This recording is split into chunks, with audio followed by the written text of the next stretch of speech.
हमारे जैसे लोग ईमानदारी पूर्वक कबूल करते हैं कि अंग्रेज का हम बहुत विरोधी हैं, लेकिन इस देश में यदि अंग्रेज नहीं आया रहता तो इक्वलिटी बिफोर लॉ, अछूतपन, ये जो क्या कहते हैं, जो सबको जो है समान अधिकार के लिए हम लोगों को बहुत काफी दिनों तक झगड़ा करना पड़ता, लड़ना पड़ता। अंग्रेज ने सारे कुरीतियों में से बहुत कुरीति को उन्होंने खत्म करने का काम किया, एक सिस्टम देने का काम किया। बाबा साहब अम्बेडकर ये पूना पैक्ट, बहुत लोग कहते हैं आरक्षण आरक्षण आरक्षण क्यों हो, मैं उस पर बाद में आऊंगा, लेकिन ये पूना पैक्ट क्यों लगाया गया था? अंग्रेज ने कहा था कि देश की आजादी मिलेगी, बाबा साहब अम्बेडकर ने कहा था हमारा क्या होगा। कॉमनल अवार्ड दिया गया था, कॉमनल अवार्ड।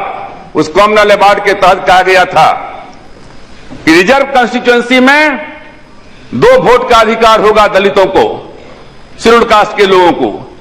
एक रिजर्व कंस्टिट्यूएंसी में सिर्फ जो रिजर्व कैटेगरी के मतदाता हैं वो अपने प्रतिनिधि को चुनेंगे, और दूसरा वो मतदाता को यह भी अधिकार रहेगा कि दूसरा जनरल क्या कहते हैं कि जनरल उम्मीदवार को भी चुनने का काम करे। इस पर हुआ कि देश में जो है काफी डिवीजन हो जाएगा, और फिर बाबा महात्मा गांधी जी को अनशन के ऊपर में जाना पड़ा अरबरा जेल में, और अनशन के बाद जो है काफी दिनों के बाद जो है पूना पैक्ट हुआ, और उसके बाद क्या कहते हैं कि आरक्षण की जो सारी प्रक्रिया है, ये सारी की सारी प्रक्रिया जो क्या कहते हैं कि लाई गई। इसलिए मैं आपसे कहना चाहता हूं, जहां तक सवाल है, सवाल ये नहीं है कौन हिंदू है कौन मुसलमान है, सवाल है कौन देसी है कौन विदेशी है। मुसलमान 2 थे, एक मुसलमान था इब्राहिम लोदी और एक मुसलमान था बाबर। बाबर जब आया था देश में तो बाबर के साथ में कौन लड़ने का काम किया था? इब्राहिम लोदी ने लड़ने का काम किया था। एक देसी था एक विदेशी था। देश की आजादी मिली, फांसी के फंदे को चूम लिया खुदीराम बोस हिंदू था, फांसी के फंदे को चूम लिया सरदार भगत सिंह सिख थे, फांसी के फंदे को चूम लिया इस्फाकुल्ला खान मुसलमान था। इस्फाकुल्ला खान ने कहा था बिस्मिल का वो लाइन कि सरफरोशी की तमन्ना अब हमारे दिल में है, देखना है जोर कितना बाजुए कातिल में है, कह करके फांसी के फंदे को चूम लिया था। बहादुर शाह जफर मुगल सल्तनत का अंतिम बादशाह था। बहादुर शाह जफर को अंग्रेज ने पकड़ लिया था। अंग्रेज ने बहादुर शाह जफर से कहा था कि दम दमे में दम नहीं है, खैर मांगो जान की, ऐ जफर बस हो चुकी है तेग हिंदुस्तान की।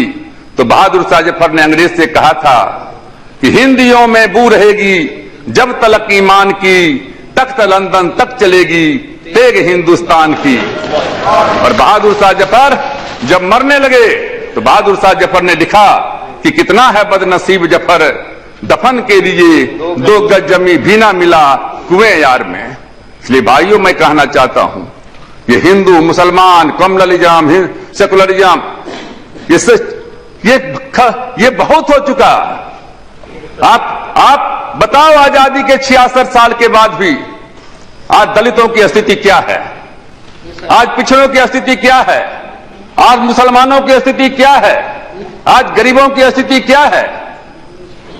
हमने कहा था यहां हुकुमदेव भाई बैठे हुए हैं, डॉक्टर लोहिया, डॉक्टर राम मनोहर लोहिया, हम लोग कब से नारा लगाते थे, संयुक्त सोशलिस्ट पार्टी में थे, उस समय से हम लोग नारा लगाते थे, कहते थे संसो पाने गांधी बांधी गांठ, पिछड़ा पावे 100 में 60, राजपाट है किसके हाथ, अंग्रेजी और ऊंची जात, ऊंची जात का क्या पहचान, गिटपिट बोले करे न काम, छोटी जात का क्या पहचान, करे काम और सहे अपमान, अंग्रेजी यहां से चले गए, अंग्रेजी को भी जाना है, अंग्रेजी में काम न होगा, फिर से देश गुलाम न होगा, राष्ट्रपति का बेटा हो या चपरासी का हो संतान, बिरला या गरीब का बेटा, सबकी शिक्षा एक समान, करखनिया दामों का कीमत आने खर्च से डौरा हो, अन्न की दाम की घटती बढ़ती आने शेर के भीतर हो, जो जमीन को जोते बोबे वो जमीन का मालिक है, जुल्म करो मत जुल्म सहो मत, जीना है तो मरना सीखो, कदम कदम पर लड़ना सीखो।